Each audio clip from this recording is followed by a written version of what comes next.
everybody, it's Lo and welcome back to my channel, Lo Without Limits. In this video, I'm going to share some tips on how to have a sustainable new year. So if you want to see that, then just keep watching.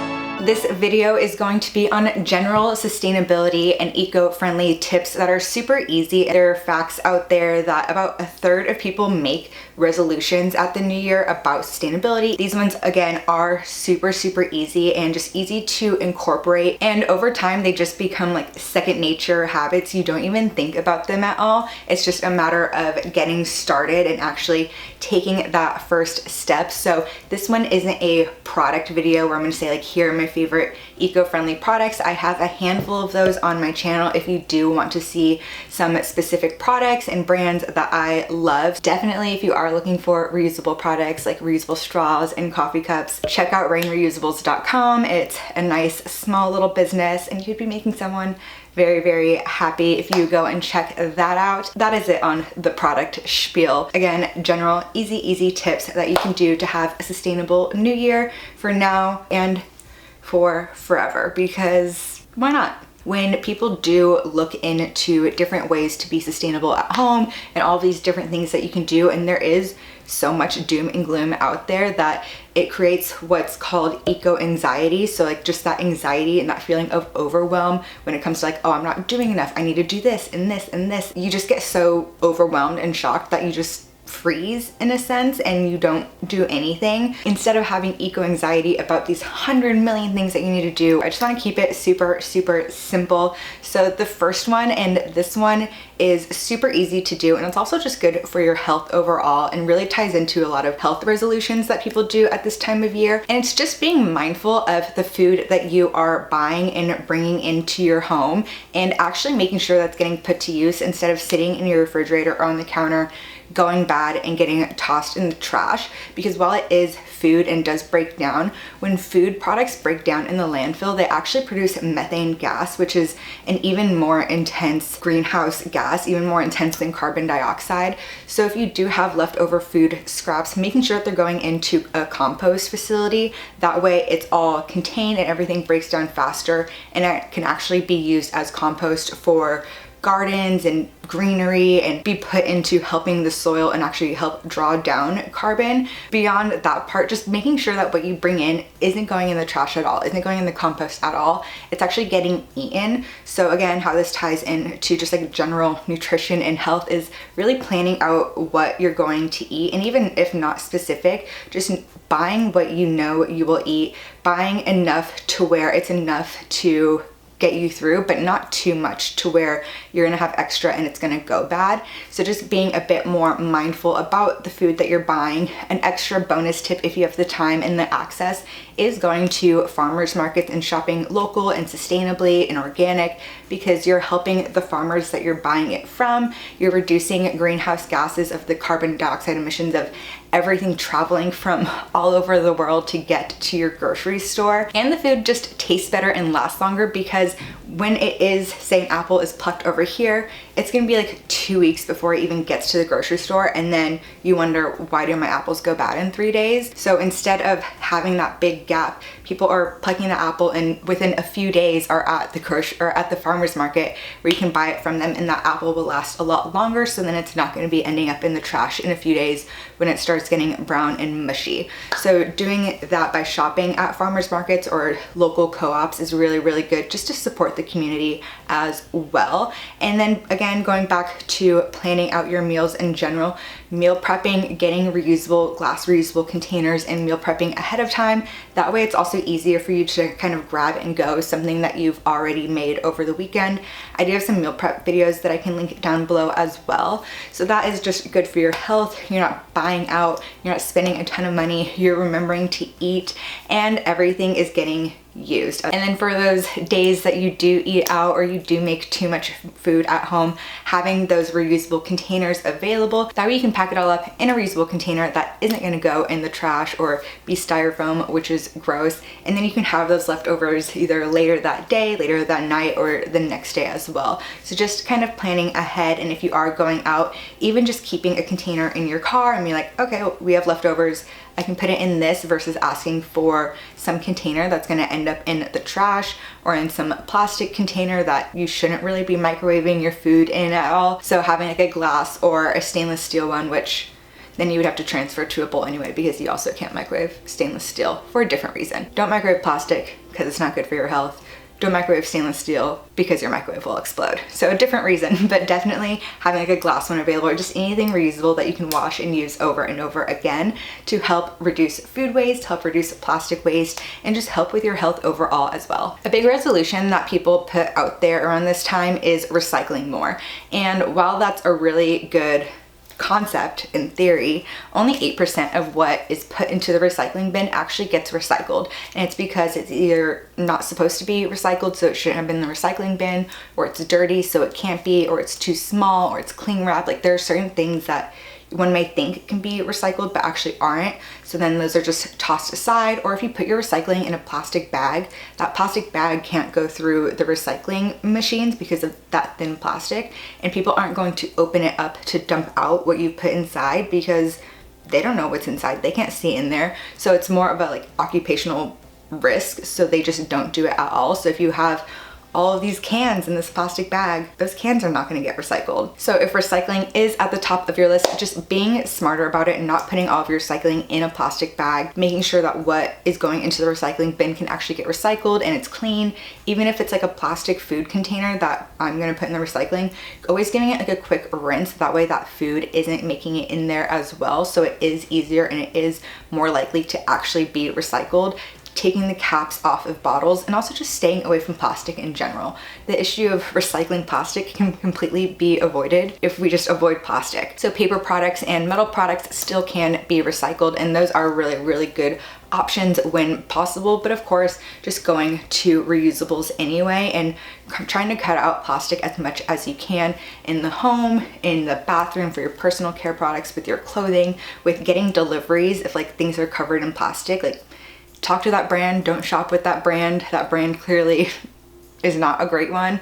So just being more mindful of where you're getting things from, what's in plastic, where can you avoid that plastic, and just not bringing plastic into your home by using refillable and reusable items. And again, I don't want to go into all of the products that are out there that can help you with that, but I will have all of my eco-friendly, sustainable product videos linked down below if you do want to learn more about reusable and refillable products. Alrighty, had to take a quick time out because of work, but I am back. And related to just reducing plastic overall, that really just goes into reducing what you're buying and being smarter about what you're buying. So not only making sure that there isn't any plastic or single-use plastic or bad packaging or anything like that, but just being mindful of where you are buying anything. It's really hard to tell everybody to just like stop buying anything ever. While that is definitely like a great idea, it's really not realistic for everybody to watch this to be like, yes, that's right, I'm not gonna buy anything new. It's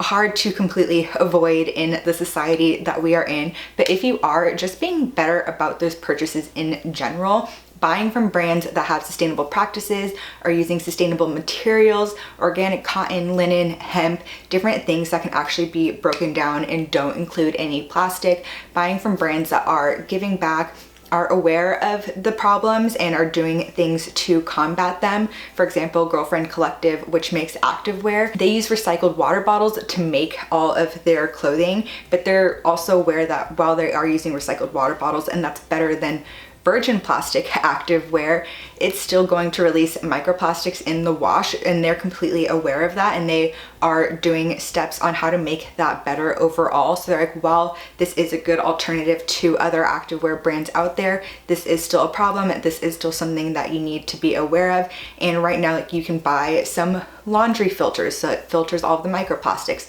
You can buy a Guppy Friend. So not only are they trying to be better, but they're also aware and are helping their customers make better decisions on how to reduce microplastics and plastic in general as well. Plus, everything is shipped plastic free. There are a ton of different brands out there, and also now that there are so many different brands and there is more competition in that market, prices on these clean, sustainable brands are beginning to come down a little bit, but it is still more expensive than shopping fast fashion. But just avoiding fast fashion and buying things that you know you'll wear multiple times, buying things that are worth the investment or like the cost per wear. Like if I wear this one thing 500 times, it's worth me buying it. Plus it's also sustainable, organic cotton, whatever it may be, versus something that I'm buying for one event and I'm going to wear one time. In those situations, doing things like Nuuly or Rent the Runway, there are so many fashion delivery like monthly subscriptions or even just for like a weekend event that you can do. That way you are wearing something new and you can send it back and it's not just sitting in your closet taking up space, gathering dust and being like a waste of money, or buying secondhand. I personally love the brand Reformation because they do make a ton of really nice dresses that are good for weddings, and at the age I'm at now, seems like there's always another wedding to go to. For some, I have done Rent the Runway and just worn the dress and then send it right back afterwards. But for a lot of things, Reformation, while really nice dresses, are not inexpensive dresses. So for all of my Reformation dresses, and that would typically cost around $300, I've actually gotten them all off of Poshmark or Depop. So not only am I saving money, like I probably spent like $120 on them on average, getting something that's already been worn maybe just once or twice and that person isn't gonna wear it again. So now they're giving it a new life. I'm giving it a new life. I'm getting it for like over half off, and they're all like really pretty dresses that I know I'll wear multiple times. So many weddings to go to, and I have these like 4 Reformation dresses and I can just cycle them through and through depending on the season, the wedding, the vibe, whatever it may be. Give them a little bit of a few months apart so it's not like back to back the same dress. It's okay to wear the same dress over and over to different weddings, to different events, whatever it may be. Like, be an outfit repeater. It's not a problem at all. And I feel like with Instagram, just social media these days, it's like a bad thing to repeat outfits or to be seen like at a different event like 2 weeks later in the same outfit or maybe even the same top. But you can mix and match. You can like shop from your closet, see what you have. If there is something unique that you want, seeing if you can get it secondhand first, which is typically at a discount. I got this other Reformation tank top that came, first of all, I got it on sale because I got it through Poshmark and it came with the tags on. Like, this person bought it, realized it didn't fit them too well, wasn't able to return it. So instead of them just kind of sitting on it or not doing anything with it and it just sitting in their closet, like, I wear this a lot because I absolutely love it and I got it at such a good deal. So shopping secondhand, shopping good brands, clean brands, brands that are doing good practices or are aware of the different things that need to be dealt with out there as well. And when you do this, the chances are you're also shopping small, which is really, really important, just to support small businesses instead of these big fast fashion companies like Shein, where the guy has like a bajillion-dollar house up in the hills. You don't need 20 swimming pools and 100 bedrooms. Like, it's absurd just how much money these huge companies are making off of not paying their employees, their workers, their garment workers are in horrible conditions.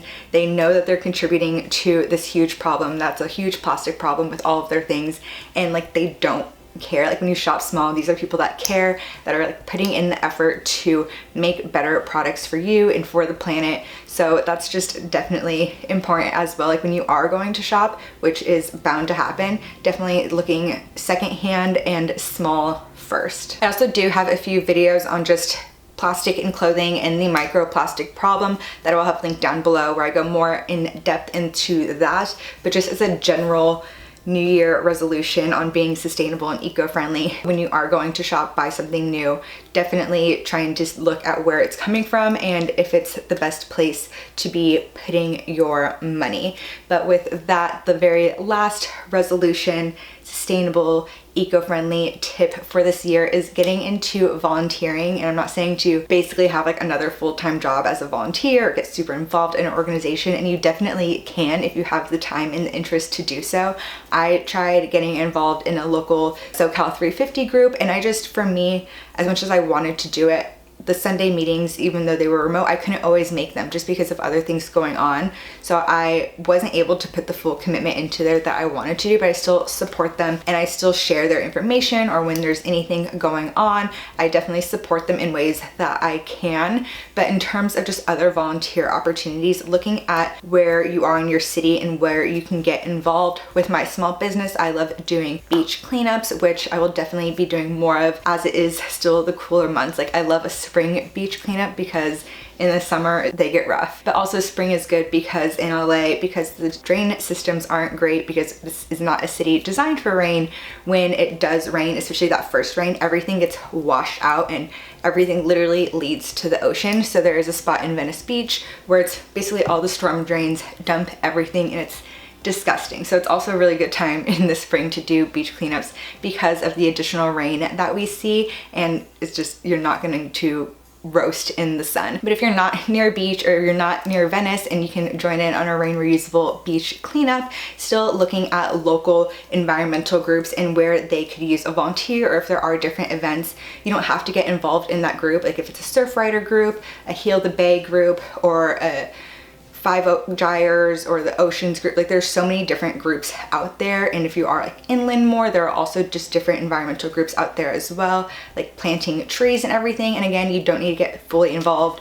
You don't need to become the vice president or the secretary, but looking at the calendar of when there are different events, and even just once a month, devoting a few hours of your time to help that group, to give back to your community, give back to the planet, and just get outside and do something good for yourself as well. Like I feel like this just also has so many additional benefits, and it would only be a few hours a month or whatever you can commit to. Like it's completely up to you. Even if you do it every other month, just doing that and devoting your time to that just makes you feel better overall. And again, it's good for the planet too. So with that, those are my tips on how to have a sustainable new year. I hope you enjoyed them and implement any or all of them into this year and beyond. If you like this video, be sure to give it a thumbs up. Comment down below what your sustainable new year goals are and what else you want to see here on my channel. And while you're there, be sure to subscribe. I upload a new video every Wednesday. So until the next one, thanks for watching.